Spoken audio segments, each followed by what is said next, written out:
green, sustainable. It's not. We don't get many chances to hear from people who are witnesses to what happens at the start of the nuclear fuel chain. That's because they are usually indigenous, poor, and or people of color. But radiological contamination of people and the environment starts as soon as uranium is ripped out of the ground and has been affecting those contaminated by it for decades. And the industry does not want you to think about that.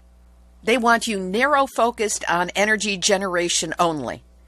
And then you hear from someone who has lived with the impact of uranium mining and fought against it, and they tell you, miners being overexposed to radiation, they're being experimented on for the sake of the profits of the company. They want to improve production at the mills. Same thing when there was an accident in the one uranium mine, Cigar Lake mine. Flooding happened within the mine and the alarms were going off, which were working properly. But they were told, just ignore the alarms, just get in there and do it. They didn't have protective gear. They didn't have respirators, anything like that. And a lot of miners, some of whom are my family members, were exposed. Well, when you hear a first-person truth like that, coming from someone who has been on the front lines of dealing with nuclear contamination her entire life, you start to get a sense of how long and deadly that nuclear fuel chain is, and how it spares no one from being stuck in that seat we all share.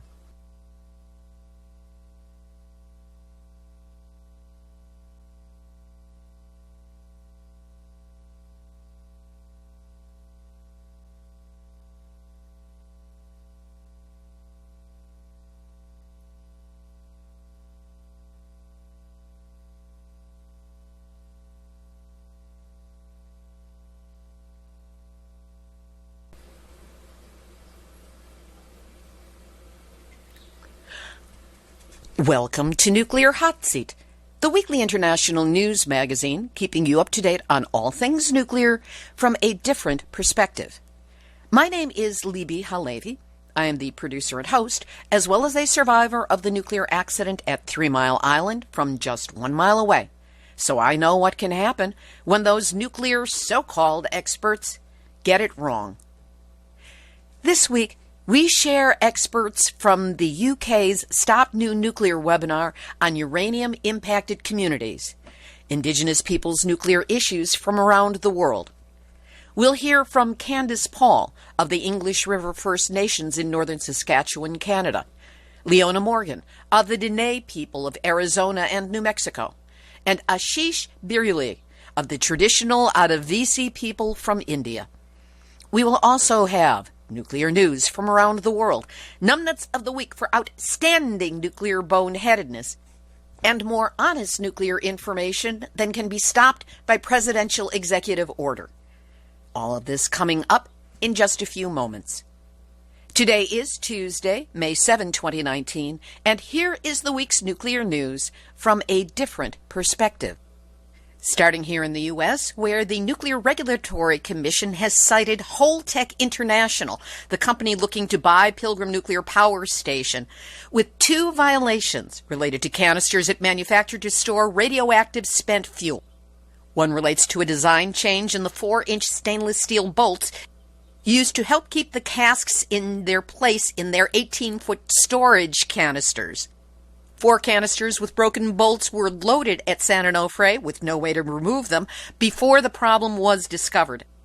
While one violation was classified as potentially safety significant, the NRC decided to forego a civil fine against Holtec because blah, blah, blah. The dog ate the homework. And the NRC is a captured agency owned and controlled by the nuclear industry. Holtec is now saying that scratches and gouges on canisters at San Onofre are no big deal.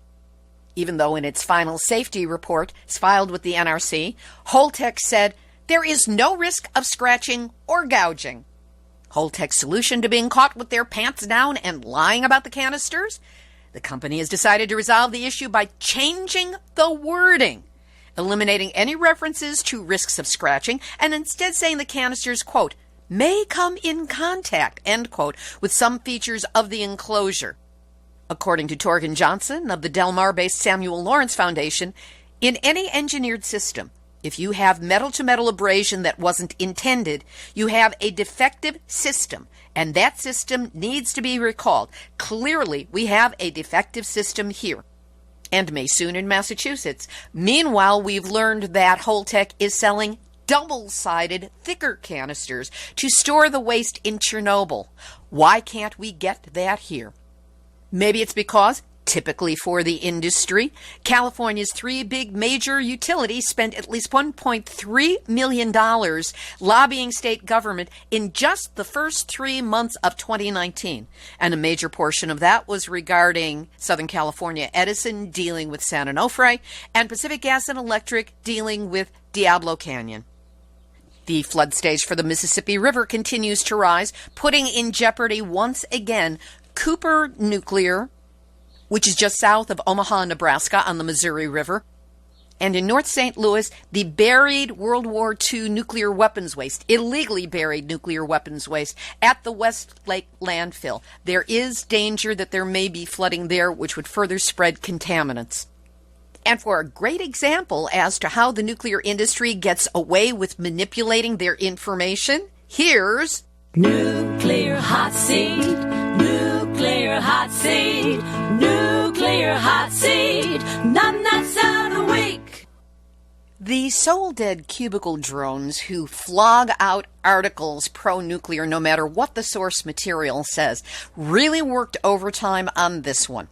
The headline reads, Subcritical Plutonium Test Data and Schedule Unaffected by Radiation Leak. A little bit backwards, don't you think?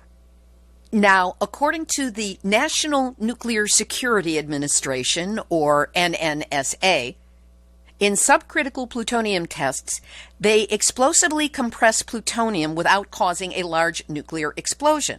The experiments help the NNSA determine whether aging plutonium can still provide the explosive yield specified by nuclear weapons designed during the Cold War. Our tax dollars at non-work. During the test in question, there was an unprecedented breach of the protective steel container. But, this article crows, the breach has not set back the schedule for other planned subcritical tests. This despite the personnel at Nevada National Security Site needing about a month to decontaminate the room used in the experiment. They, quote, later identified cracks in the vessel's fastener washers, but, quote, found no evidence that the cover plates on the vessels were fractured. Doesn't mean that they weren't fractured, just means that they didn't find anything.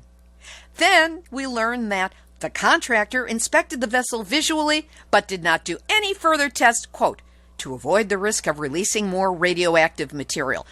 So more radioactive material could leak. The leak was unprecedented.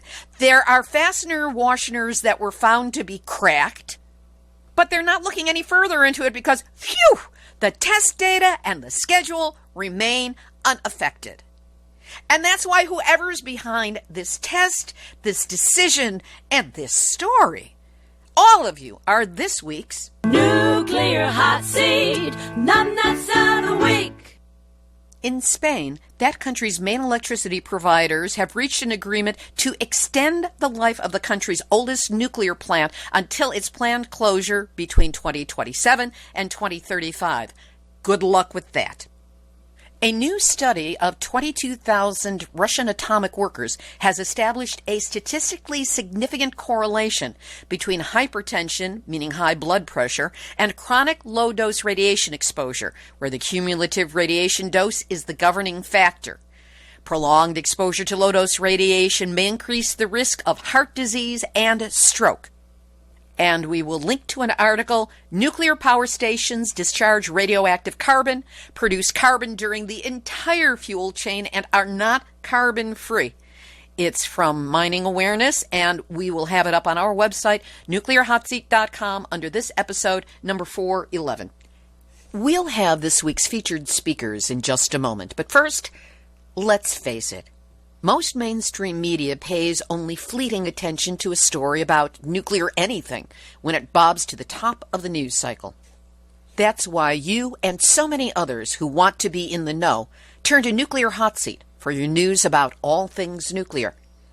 Everything reported here is researched and verifiably sourced, even if it is often delivered with more than a little attitude.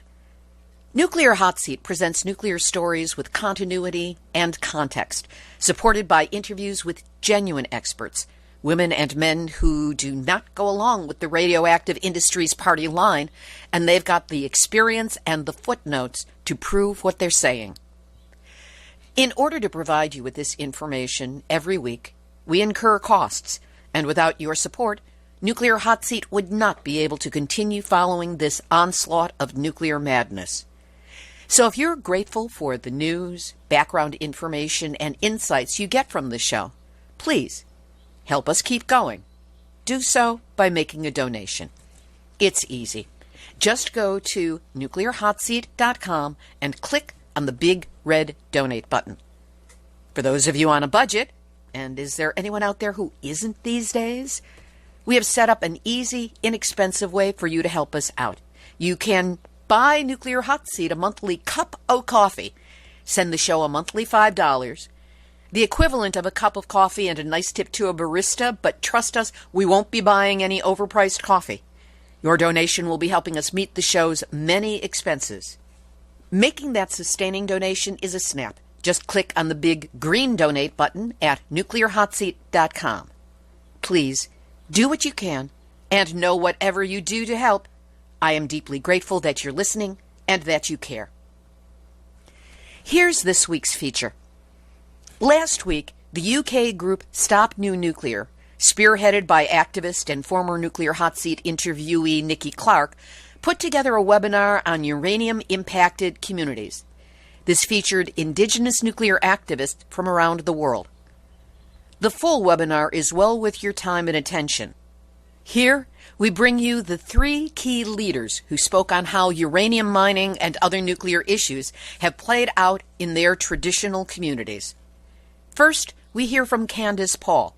She is an artist and activist from English River First Nations in northern Saskatchewan, Canada, and she works with Committee for Future Generations, dealing with uranium and nuclear waste issues.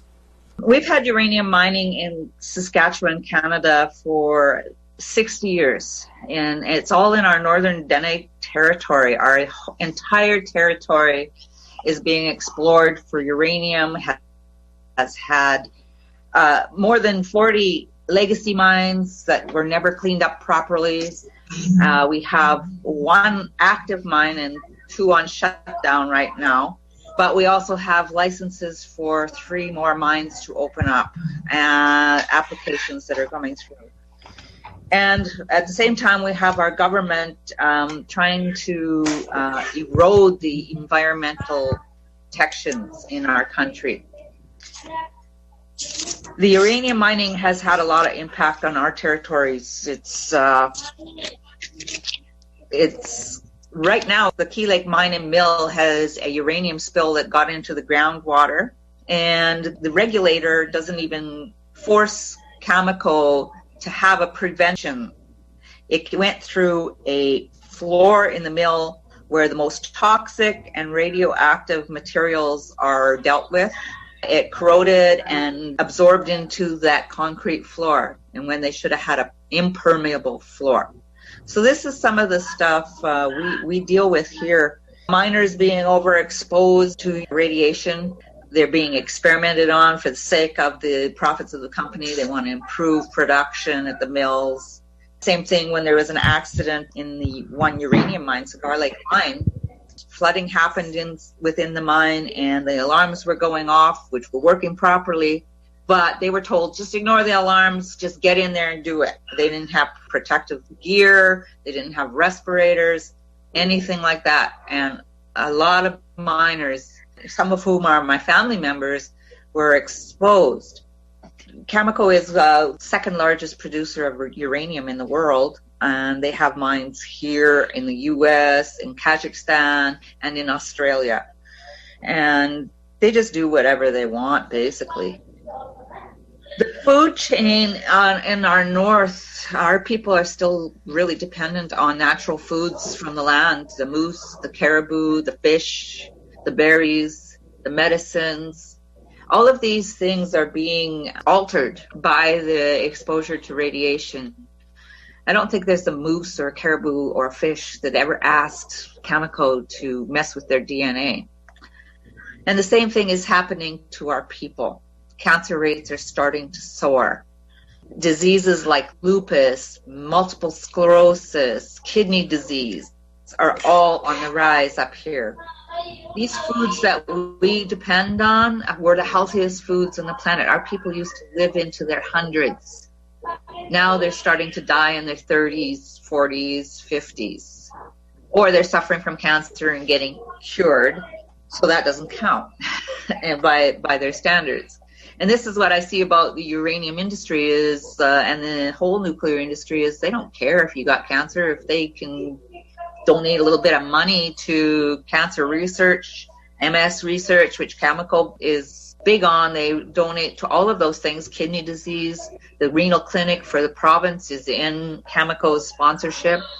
They sponsor all kinds of that, but it's because they are making us sick. There's a place called Ronald McDonald House in Saskatchewan. It serves families whose kids are very ill. Most of the kids that go there are from the north. The families that go there are from the north. And Cameco, there used to be a map on the wall of all the places where all the kids were from, and it showed this big cluster of kids from the north. Cameco donated $1 million. That map's gone. They don't want the clusters to show. Our areas up here are pretty remote.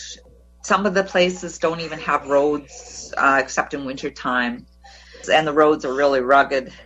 So people don't see us, but taxi drivers, medical taxi drivers from the north for rehabilitation, physiotherapy and stuff like that, and almost all of the people in there, the kids in there, are from northern Saskatchewan. A lot of deformed kids, mentally handicapped kids now. We didn't have that 40 years ago. So we're starting to see the intergenerational impact. The animals in our region, like the moose, the caribou, they're becoming scarce. Part of it is because of all the activity in their habitat, which was basically, the Dineh people used the rivers for transportation. They didn't have roads until all this exploration started. And now there's roads. If you look at Google Map, there are roads everywhere. There's exploration going on inside lakes. Right now, one of the lakes up north, which was a beautiful, beautiful, clear lake, really gorgeous lake, they plan to dike 3 sides of it and do an open pit mine there. And when they're done open pit mining, they're going to go underground from there. And all of that lake is going to be contaminated from that open pit mining. All of that water runs north and south.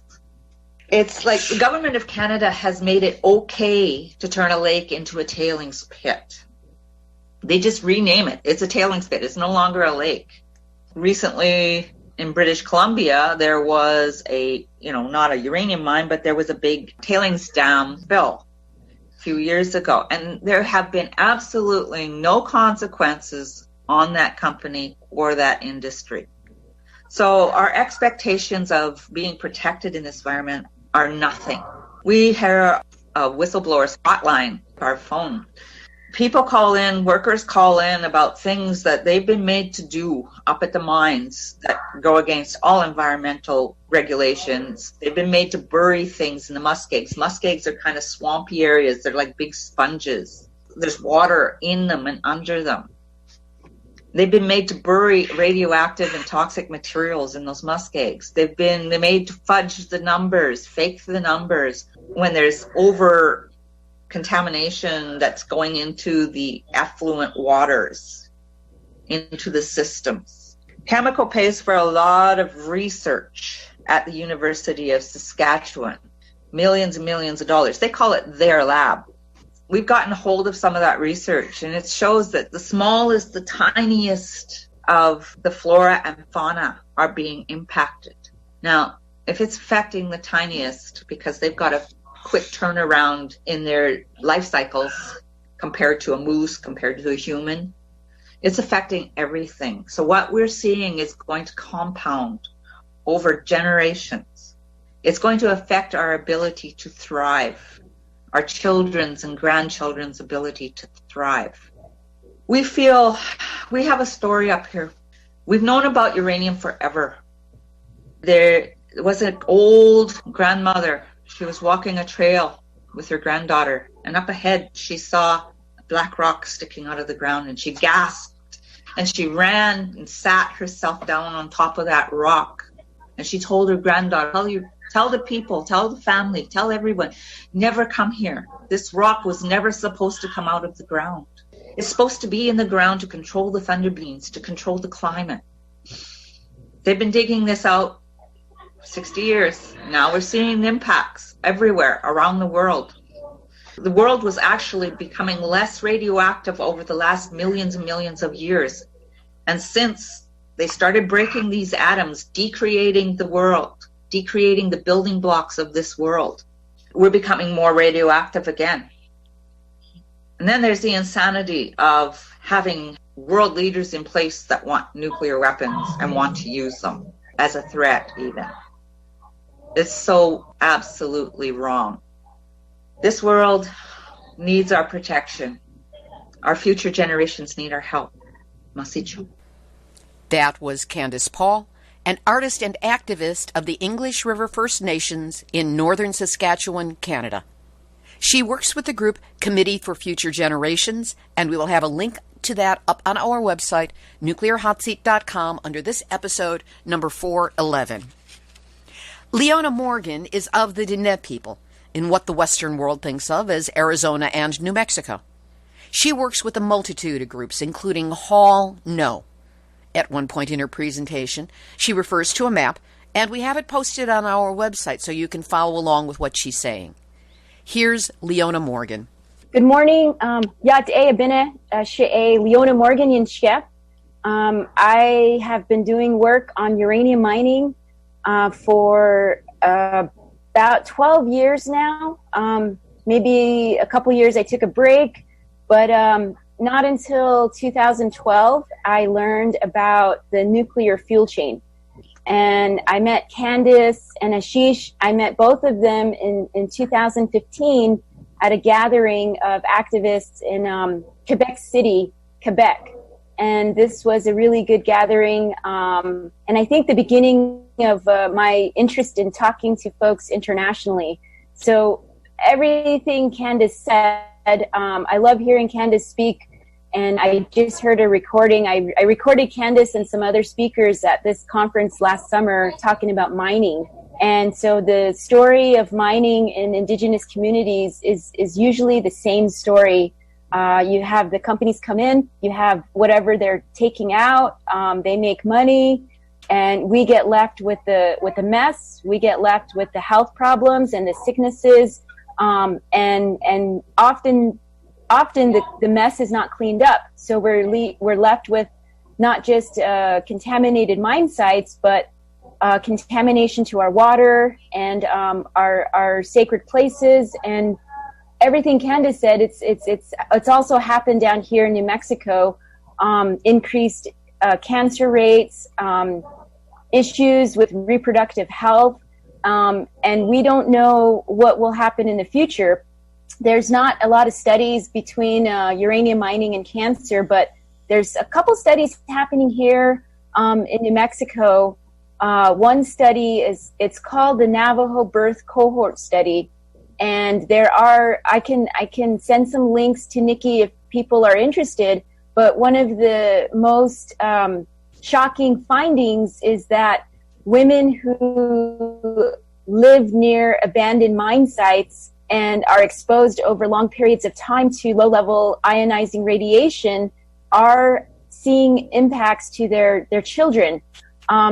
One thing that they noticed is that there's uranium in the urine of the babies who are born in these areas. And so even though the mining happened in the major mining was between the 1950s to the 1970s, these health impacts are still seen today and not really addressed. We have over 15,000 abandoned mines in the United States, uranium mines. I heard there's over 600,000 of all types. And the uranium mining was mostly for weapons. And so these were mines that were used by the DoD, the Department of Defense, and the Department of Energy for purposes of war, for military. And today, there's also some mining, and since the 70s, that's when they started using nuclear power. So we're dealing with these huge, huge monsters of U.S. imperialism, U.S. capitalism, U.S. greed, and now we have this other problem, which people are not considering the true impact of nuclear when we're talking about climate change. So internationally, that's one of the campaigns I work on is called Don't Nuke the Climate, because people think that nuclear power is a clean form of energy. And I think all of us here on the panel and all of you know that's not true, because they only calculate the carbon emissions from the power plant, but they don't include the mining, the milling, all the processing, and then all the transport. And then the biggest issue we're dealing with now is the nuclear waste. So there's nuclear waste from weapons. I'm going to start talking a little bit about the problems we have in New Mexico, because New Mexico is what we call, I like to call it, the beginning of I used to call it the birthplace of nuclear colonialism. But one of my indigenous sisters who works on their land was stolen to build the Los Alamos National Labs. Los Alamos National Labs took land from a few communities, Pueblo communities, San Ildefonso and Santa Clara, and these two communities, they're still dealing with the impacts from that facility. There was a lot of waste dumped in their land, and it's really incredibly hard to fight because it's a national lab, and there's a lot of money that goes to the lab for new weapons. But anyways, so my friend, her name is Beata Sosi Pena. She works for an organization called Tewa Women United, and she doesn't like to use the term birthplace. Birthplace is, or because I say New Mexico is the birthplace of nuclear colonialism, but the term birth is a term of a sacred event that happens when a woman gives life.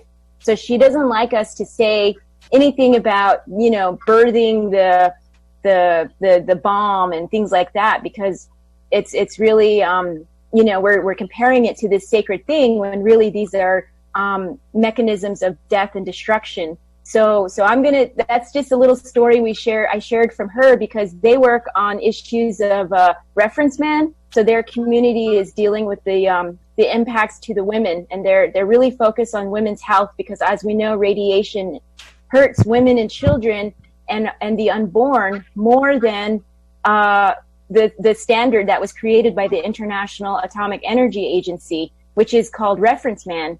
So Tewa Women United, they're working on reference woman, which I love. I think it's great, a great way to decolonize this horrible standard. But anyways, so I'm going to talk a little bit about some of the issues in New Mexico.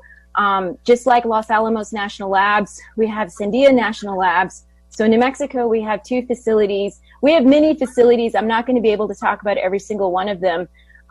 WIPP is a place, I think a lot of you have heard of, the Waste Isolation Pilot Plant.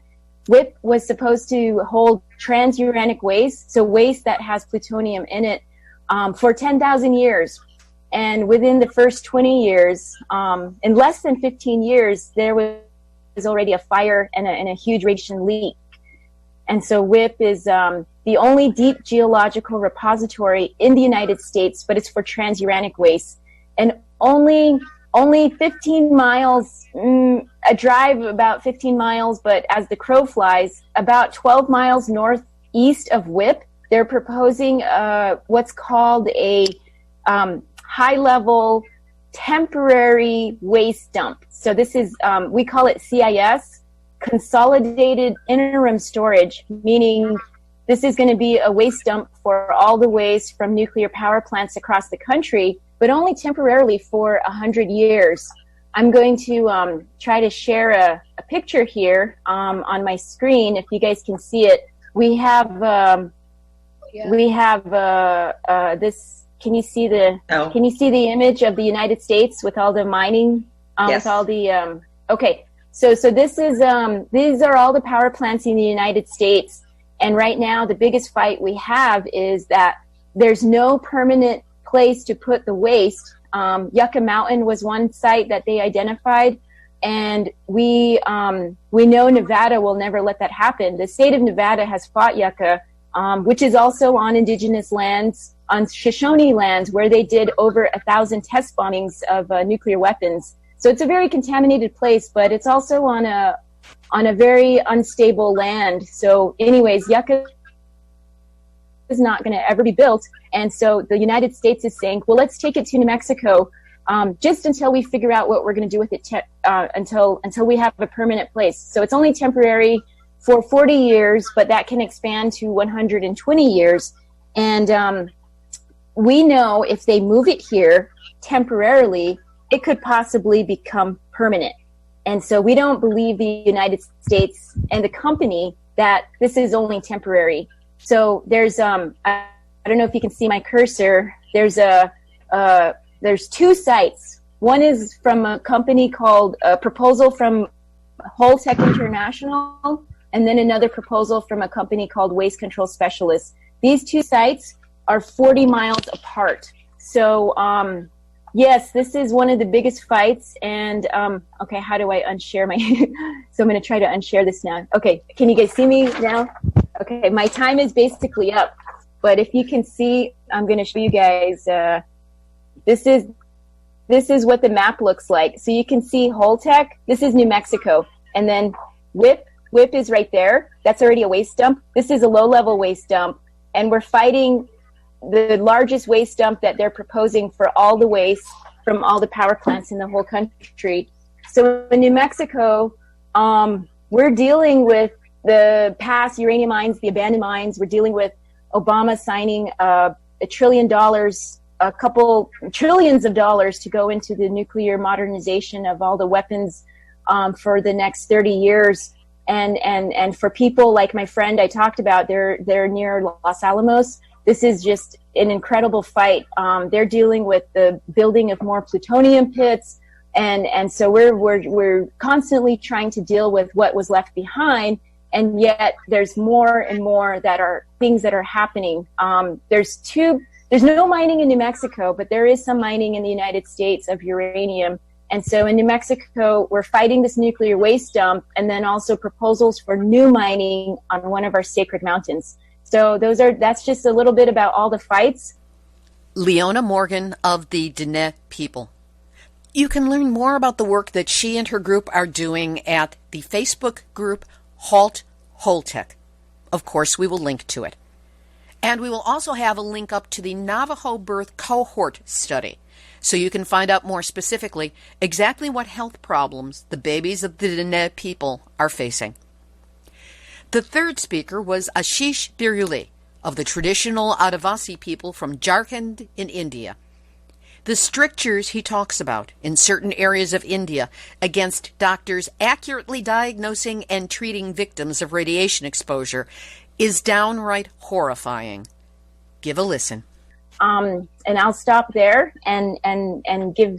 I'll be happy to answer any questions after Ashish speaks. So thank you very much, and I'm really happy that you're doing this, Nikki. Good job. Thank you.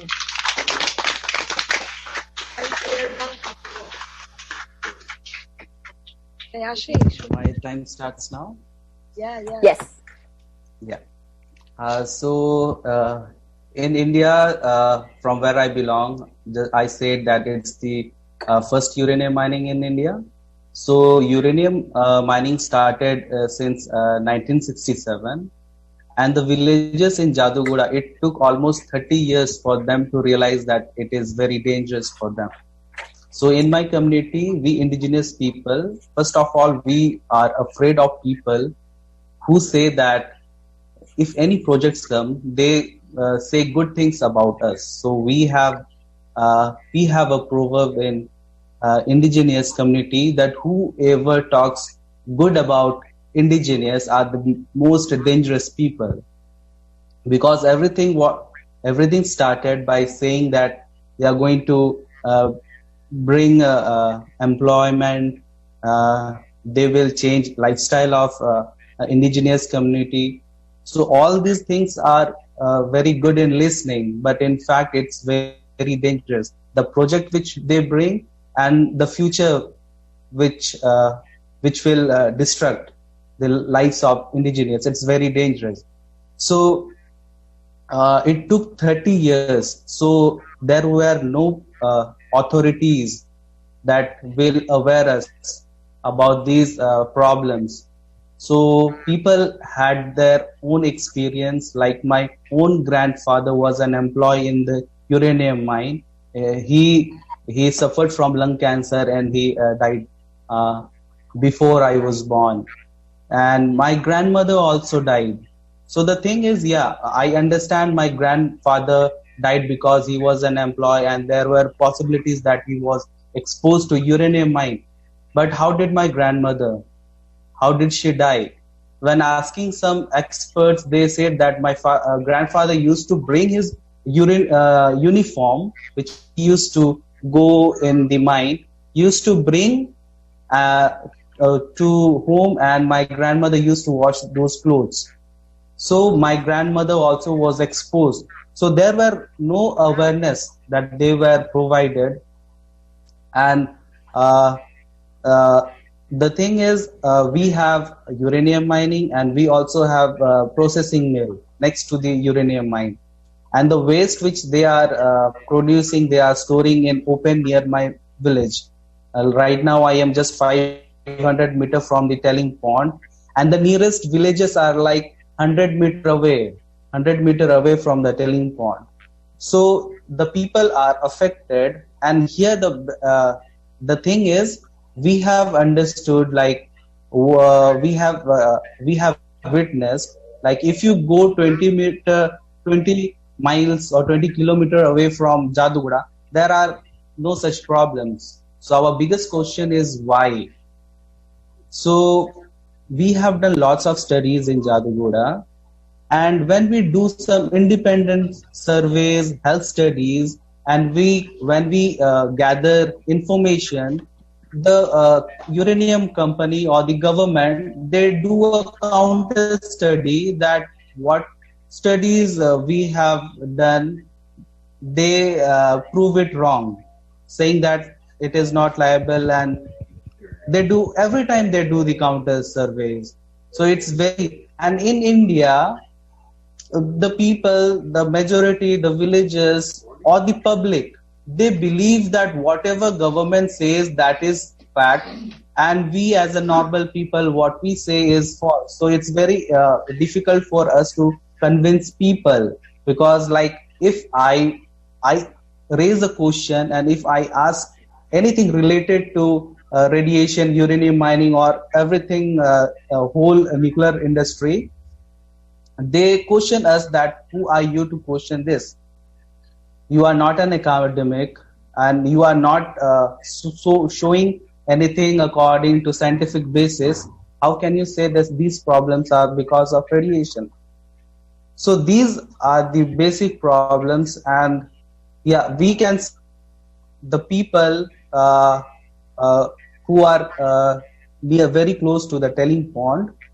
The biggest problem is we are not able to see deformities there because the radiation is so high that the children are not able to get born into this new world. The women are having miscarriages there. But the places far away, like 5 kilometers, 4 kilometers, there is low radiation, and the low radiation is the biggest threat, because where there is low radiation, we are able to see some visibility of radiation effects. We see deformities. And to name some of the problems, I say people are suffering from hair loss, megacephalic, gastrocheeses, lung cancer, and the majority of the problem is Down syndrome. Lots of children are facing Down syndrome problems. And one more very sad thing is, company shows, the uranium company is so bad that it shows that there is no cancer in these places. And people get confused that in a place where there is nuclear facility, uranium facility, it is impossible that no people will get cancer. It is very common that people will get cancer. But the problem is, all the doctors, when a victim goes for a checkup in the local to see a doctor, the doctor are personally warned by the uranium company that if you get a symptoms of cancer, don't disclose to the patient. So they keep it secret. They don't tell the patient that you are suffering from cancer. So what they say is, the minor who are actually suffering from cancer, they are told by the doctor that they are suffering from tuberculosis. So what the patient do is they take the medicine. And they take the medicine of tuberculosis, and finally, having medicine, they die. So in this, we say that in 21st century, our science has developed so much that tuberculosis is easily curable. But people in Jadugoda, the tuberculosis is not getting cured. And no people, I met a person recently, he was in Department of Atomic Energy, and he was a scientist from Delhi, and he was the only person from uranium company to tell people about the problems. And uranium company just threatened him that you are not allowed to disclose anything, you are not allowed to say, you are not allowed to give awareness to the people. So the people, in India, the biggest problem what we are facing right now is, I think we are just wanting to show, the Indian government is wanting to show that we are capable of competing China, Pakistan. So ridiculously they are doing these things. So if I feel like if all these things they are doing is, ultimately they are making nuclear weapons. Ultimately they need nuclear weapons, because I don't think whatever promise they had made to the villagers long before, nothing has been fulfilled till now. So they think they make people very fool all the time. Even today, when the miners go inside the mine, they are given dosimeters so that the exposure, how much exposure they are getting, it measures. But none of the measurement is disclosed to the miners. None of the. And the worst problem is with the contract laborers. The contract laborers are the only people who are sent to work where high level radiation is there. And if anything happens to them, government, neither the uranium company is responsible. And we are right now here, the quality of uranium is not so good. It's very poor. Yeah, you have to mine dozen of uranium more to get a little bit of gram of uranium. And because of this, lots of uranium waste is being dumped. Yeah, we believe that, we have witnessed, because we have protested. We villagers have protested, and there have been some success we have achieved. But I don't think that is considered. I don't think that is called an achievement. Yeah, because the company will be staying here unless till the company has its lease. Right now they have a 50 years of lease. Yeah, 50 years of lease, and after that the company will get shut down automatically, and they will be leaving us we will be left behind with all the massive radioactive waste. Like Leona said, most of the mines are being abandoned, and we feel like after 50 years, 60 years, the same situation will be here in Jadugoda.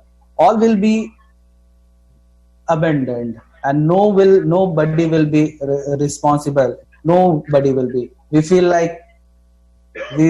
very demoralized, because I have witnessed, even after so much protest, nothing is happening. Nothing is happening. Right now, the company is playing divide and rule with the villagers. The villagers who are employees in the company, they are standing against us, like these against the activists who are anti-nuclear. Like we are considered as these are the people who are going to snatch our jobs, and we will be jobless. So these are the problems we are facing in our society. We feel very vulnerable. And one more, in all these problems, we cannot. The government cannot avoid us. Yeah, in the name of development, in the name of fake nuclear pride, the nation is sacrificing so many lives. We feel like we are like guinea pigs. It's so very bad situation is here, and I am studying lots of struggles from Leona, Navajo Nation, what Navajo Nation has experienced. We are very much influenced, and yeah, we have started our protest very late, but we are not going to quit. And the one thing we always regret, even my grandfathers say that if they knew that all these problems are going to happen, that they would have never allowed the government to establish the uranium mine. And we also see India is doing lots of nuclear deals with US, and I think it is affecting India.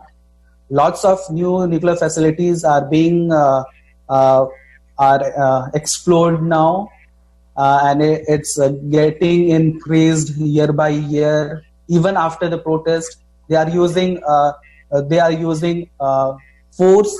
They are doing it by force, and even if people protest, I feel that lots of sacrifice has to be made, and we have to be ready for it in no cost. And I feel that if any nuclear deal, you should expect that you all will stand with all the indigenous people, not just of India, with Canadian indigenous, with American indigenous, and all, even the Australian indigenous. And and whenever the nuclear deal happens, please protest against it as much as you can and abolish everything. That was Ashish Birulee of the traditional Adavasi people from Jarkhand in India. We will have a link up to the group that he works with, along with links to 2 articles that he wrote, most notably the one entitled, "I've Seen My Own Relatives Die of Radiation, Life as an Activist Son in Jadugoda." The full Uranium-Impacted Communities webinar ran 90 minutes and included an international Q&A. It's well worth your listen, and it's posted on the Facebook group Stop New Nuclear. Of course, we will have a link to it up on our website, nuclearhotseat.com, under this episode, number 411. Activist shout-out! First of all, making up for an oversight from last week. Our thanks to Erica Gray, who posts the Nuclear Regulatory Commission reactor reports and has been a source for Nuclear Hotseat for years. She was the one behind the information in last week's Duck and Cover report, and brain fart, low blood sugar, whatever it was, I neglected to mention her name. Thanks for all of your help through the years, Erica, and let's keep going. Congratulations to Atomic Homefront. the documentary about the illegally buried nuclear waste in North St. Louis and its consequences on the health of the community. This film just won the Robert F. Kennedy Journalism Award. So congratulations all around to director Rebecca Camissa, producer Jim Friedberg, and all the mothers and children and families from North St. Louis who were featured in this film. Another film, Power Struggle. It's Robbie Lepser's timely documentary chronicling a successful grassroots citizens' effort to shut down an aging nuclear power plant in Vermont. Now, Power Struggle has sparked a 4-part series of half-hour Facebook Live conversations about nuclear power, safety, waste, and environmental justice.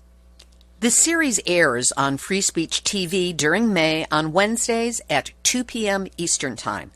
The series premiered last week, and this week, on Wednesday, May 8, I will be on along with Solartopia's Harvey Wasserman and Tim Judson, head of Nuclear Information and Resource Service.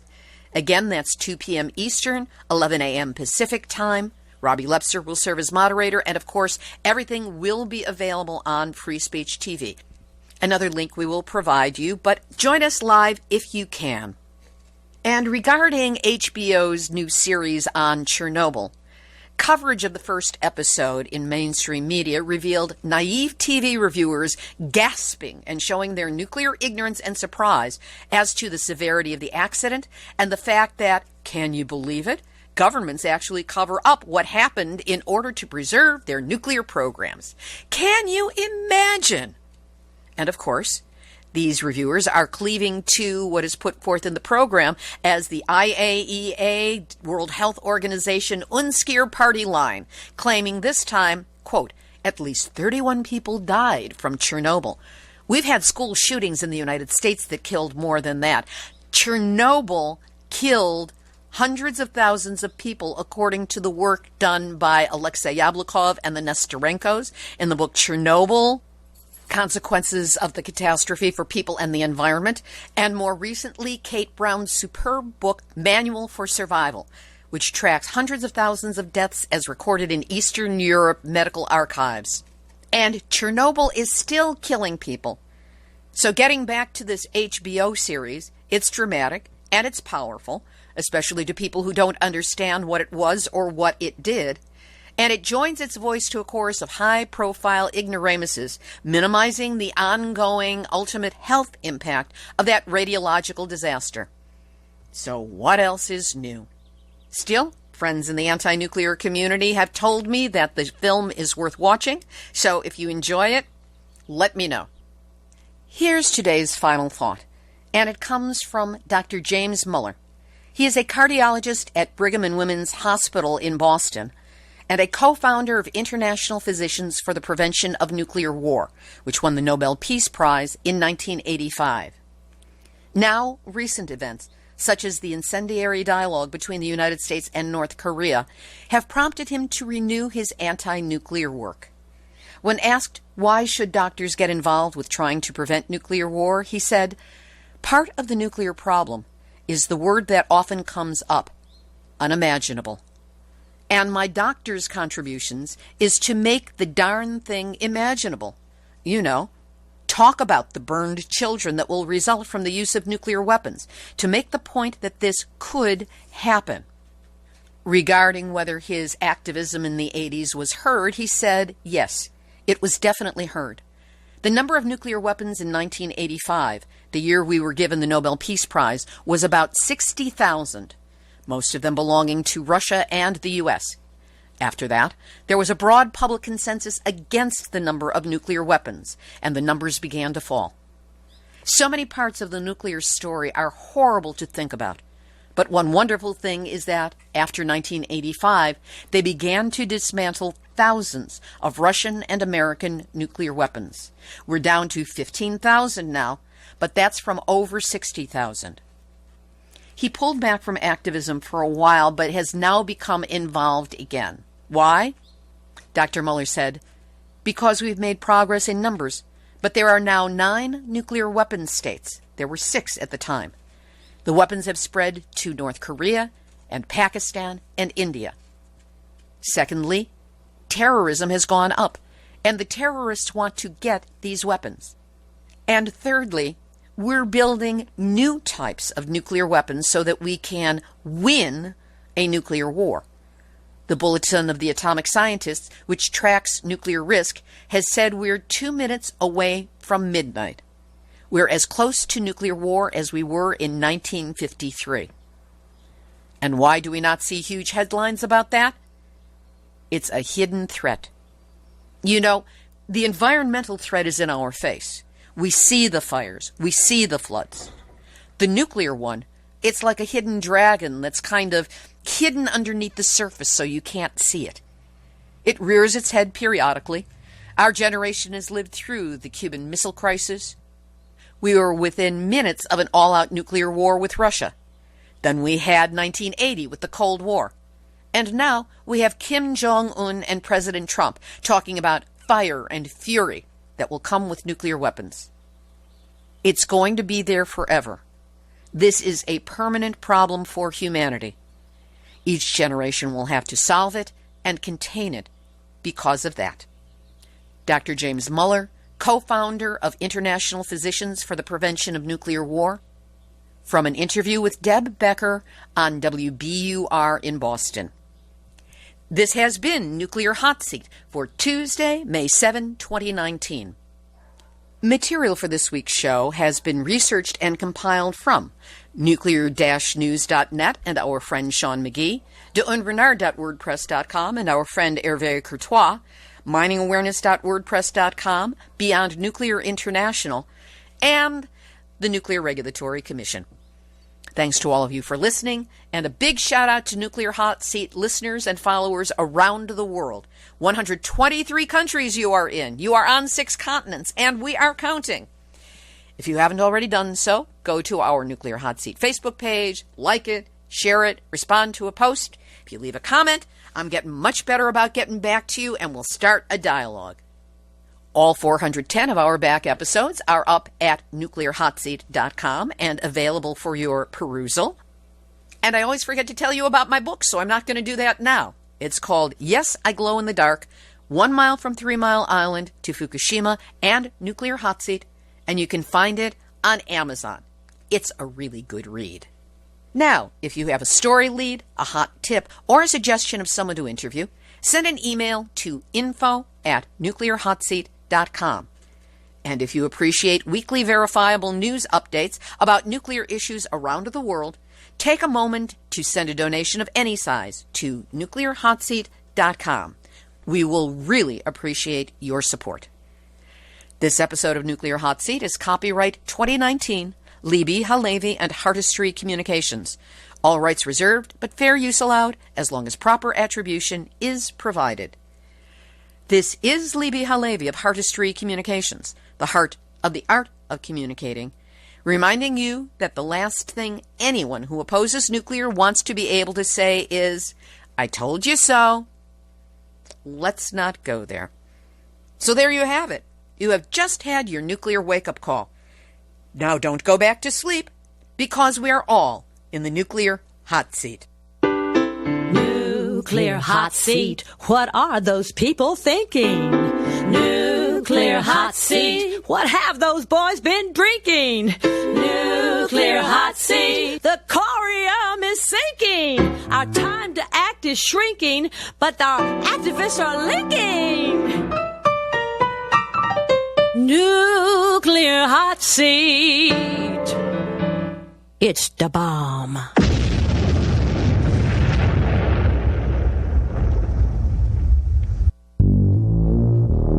Question everything. Intelligent radio for intelligent people. UCY.tv